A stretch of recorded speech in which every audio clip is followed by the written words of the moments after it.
Подготовку к чемпионату и первенству республики по стритбаскету команды любителей игры 3 на 3 проводят в соревновательном формате. На розыгрыше Кубка Чувашского госуниверситета побывал наш спортивный корреспондент Вячеслав Ильин.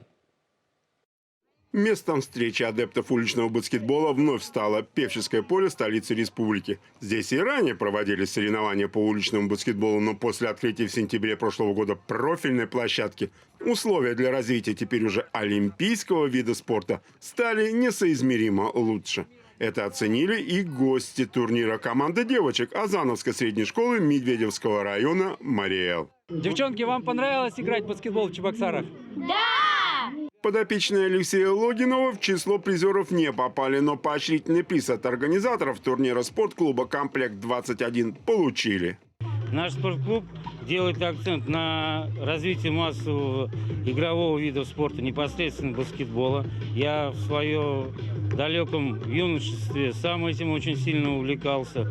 Причем, к сожалению, не в нашем городе, но нашему городу отдать большое огромное спасибо за предоставление и помощь проведения данного фестиваля, в частности для детей. Первыми кубок победителей разыграли юные мастера оранжевого мяча. В группе команд 9-10 лет первое место заняли «Ястребы юниор». А среди смешанных квартетов 11-12 лет самыми мастеровитыми оказались «Ястребы Запада».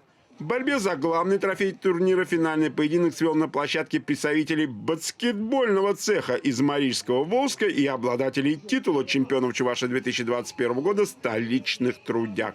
Олимпийский формат матча 10 минут чистого игрового или до 21 очка порадовал как интригой, так и мастерством исполнителей. А победное слово все же осталось за гостями, переигравших хозяев площадки со счетом 21-15. Ребятам не хватило, как и в большом баскетболе, большого габаритного центрового. А за счет этого ребята и превзошли нас. А так бились на равных.